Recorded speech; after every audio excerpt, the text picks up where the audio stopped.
नमस्कार बच्चों, कैसे हैं आप सभी लोग। मुझे उम्मीद है कि आप लोग अच्छे होंगे। तो बच्चों, आज हम बहुत ही मज़ेदार पाठ पढ़ने वाले हैं। आप लोग को इसमें बहुत मज़ा आएगा। तो यहाँ पे इस पाठ का नाम क्या है? हंसिकाएँ। देखो, आपको पाठ के नाम से ही पता चल रहा है क्या लिखा है, हंसिकाएँ। ठीक है, तो इस पाठ को पढ़ने के बाद आपको क्या आने वाली है? हंसी आने वाली है। इस पाठ की लेखिका कौन है? डॉक्टर सरोजनी प्रीतम जी। तो सबसे पहले इनका थोड़ा सा परिचय देख लेते हैं, उसके बाद हम इस पाठ को शुरू करेंगे।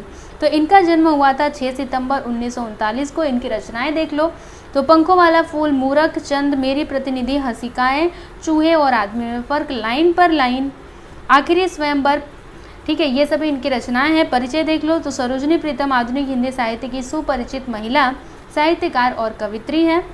और यहाँ पे थोड़ा सा पाठ परिचय देख लेते हैं। तो प्रस्तुत छड़िकाओं में हास्य व्यंग्य के माध्यम से कवित्री ने समाज की विसंगतियों को चित्रित किया है। तो चलिए बच्चों, अब हम इस मज़ेदार से पाठ को शुरू करते हैं। तो यहाँ पर देखो, फल के ऊपर दिया गया है। क्या दिया गया है? देखो ध्यान से। आज की पीढ़ी कितनी तेज है, सब्र का फल मीठा, लेकिन उन्हें मीठे से परहेज है। इसको आप थोड़ा समझिएगा। देखो, हम क्या कहते हैं, आपने भी ये सुना होगा, जैसे आपको कोई चीज़ चाहिए तो आपके मम्मी पापा, आपके जो भैया दीदी होंगे, वो क्या कहते हैं, अरे थोड़ा सब्र रख ले, सब्र का फल क्या होता है? मीठा होता है ना। ये डायलॉग आपको हमेशा कोई ना कोई सुनाता ही रहता है। लेकिन हम ऐसे हैं ना, हमको जो चीज़ चाहिए वो तुरंत चाहिए, चाहिए कि नहीं? हम सब्र नहीं कर सकते, मतलब हमको मीठे से परहेज है। हम ये तो जानते हैं कि सब्र का फल मीठा होता है, हम सबको यही शिक्षा देते हैं। ठीक है, कोई तेजी में रहता है, हम बोलेंगे अरे थोड़ा सब्र कर ले, सब्र का फल मीठा होता है। लेकिन जब वो अपने पर बात आएगी ना, तब हमको समझ में आता है कि सब्र नहीं हो सकता। ठीक है, जैसे एक उदाहरण ले तो आपको समझो कोई खिलौना चाहिए, गाड़ी चाहिए। ठीक, अब आप जिद पकड़ के बैठ गए कि हमको तो वो गाड़ी चाहिए चाहिए चाहिए। लेकिन आप ये तो सोचो कि अगर आप पैसे आप जुटाते रहते हो, ठीक है, तो एक ही बार आपके पास ज़्यादा पैसे हो जाएंगे तो आप उससे भी अच्छी गाड़ी ले सकते हो कि नहीं। लेकिन आप इतना सब्र नहीं करना चाहते, क्योंकि आपको उसके लिए इंतज़ार करना पड़ेगा ना। आपको तो तुरंत चाहिए, उसी टाइम पे चाहिए, छोटी सी ही चाहिए लेकिन चाहिए। आपको बड़ी सी कार नहीं चाहिए, है ना। पैसे जुटा करके आप बड़ी सी कार ले सकते हो, लेकिन आपको नहीं चाहिए। आप क्या बोलोगे? नहीं, हमको छोटी सी ही चलेगी, लेकिन हमको अभी चाहिए, हम सब्र नहीं करना चाहते। ठीक है, तो यहाँ पर यही दिया गया है कि आज की पीढ़ी बड़ी ही तेज है। ये सब लोग जानते हैं कि सब्र का फल मीठा होता है, लेकिन कोई भी सब्र करना नहीं चाहता। मतलब सबको मीठे से क्या है? परहेज है।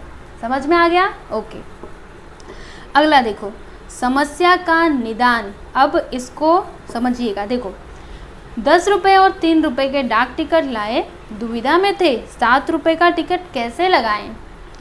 नन्हे ने देखा तो नन्हे का था कहना, 10 और 3 की 2 टिकटें लगाकर बीच में ऋण का चिन्ह लगा देना। तो सबसे पहले मैं आपको बताऊं, डाक टिकट का मतलब होता क्या है ना। डाक टिकट तो इसमें लिख दिया, लेकिन आप में से कई बच्चों को डाक टिकट पता ही नहीं होगा। तो डाक टिकट ना, देखो क्या होता है, अगर आपको कहीं पे पत्र भेजना है ना, तो एक डाक टिकट मिलता है। कभी 10 रुपये का मिलता है, 7 रुपये का मिलता है, 3 रुपये का मिलता है। ठीक है, मतलब जैसे जैसे आपको पत्र भेजना रहता है, जहाँ पे भेजना रहता है, उस उतने दाम का आपको डाक टिकट मिलता है। उसको क्या किया जाता है? पत्र के ऊपर लगाया जाता है, तब आपका पत्र जहाँ पे भी आपको भेजना रहता है वहाँ पे जा पाता है। अब इसमें क्या दिया गया है, सुनिएगा।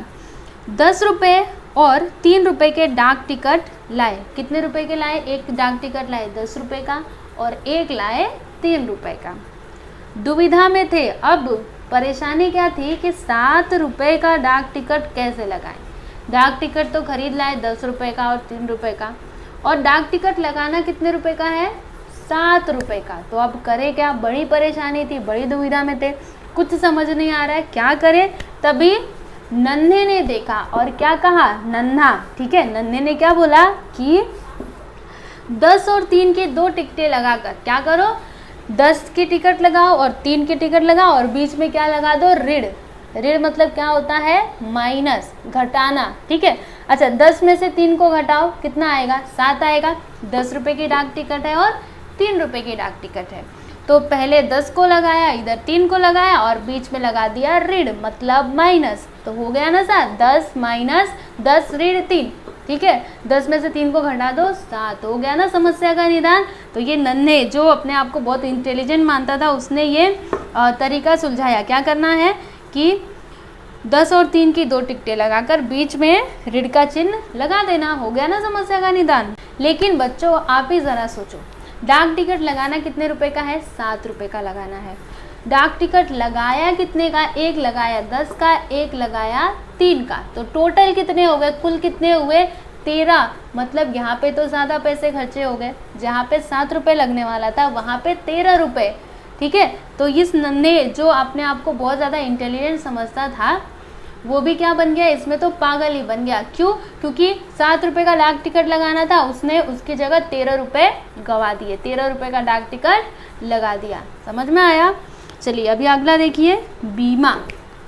इसमें क्या होता है देखो, सुनो जी खुश हो जाओ, मेरा तो 2 लाख का बीमा हो गया। तो गुस्से में अनपढ़ पत्नी बोली, खुशी तो उस दिन होगी जिस दिन ये रकम जल्दी मिले, इसके लिए करना क्या पड़ता है? वो बोले, पहले मरना ही पड़ता है।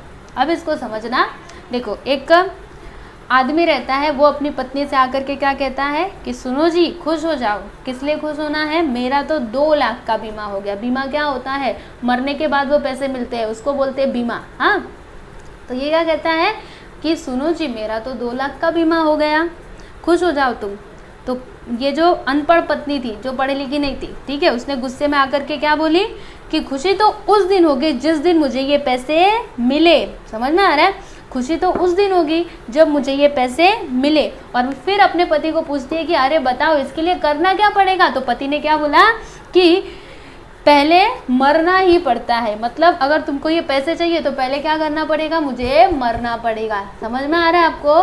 पति देव आए और क्या कहते हैं पत्नी से कि अरे सुनती हो, तुम तो खुश हो जाओ क्योंकि मेरा तो 2 लाख का बीमा हो गया। तो पत्नी एकदम गुस्से में आई और कहती है कि खुशी तो उस दिन हो, ठीक है, वो पढ़ी लिखी नहीं थी, अनपढ़ थी, कागज लिया हाथ में और कहती है कि खुशी तो उस दिन हो जब मुझे ये पैसे मिले।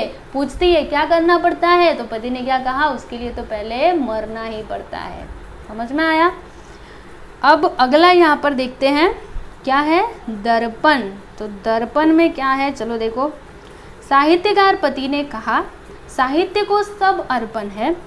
दर्पण सुनकर वे बोली ठीक है, इससे ज़्यादा सिर मत फोड़ना और एकाध दर्पण मुंह देखने के लिए भी रख छोड़ना। देखो क्या होता है, साहित्यकार पतिदेव हैं, क्या कहते हैं साहित्यकार पतिदेव जी, क्या कहते हैं कि साहित्य को सब अर्पण है। साहित्य को सब अर्पण मतलब क्या होता है? समर्पित कर देना। ठीक है, साहित्य को सब अर्पण है। तो ये जो पत्नी है उसको क्या सुनाई दिया? दर्पण। दर्पण सुनकर वे बोली, क्या कहती है? ठीक है, इससे ज़्यादा सिर मत फोड़ना और एकाध दर्पण मुंह देखने के लिए भी छोड़ देना। ठीक है, तो ये था बच्चों आपका पाठ 6 हंसी का है। तो एक बार आप इसको फिर से पढ़ो, अपने दोस्तों के साथ पढ़ो, समझने की कोशिश करो। अगर कुछ समझ ना आया हो तो कमेंट करके बताओ, मैं आप लोगों के लिए ये पाठ फिर से पढ़ा दूंगी। ठीक है, तो चलो नेक्स्ट वीडियो में मिलते हैं, तब तक के लिए नमस्कार।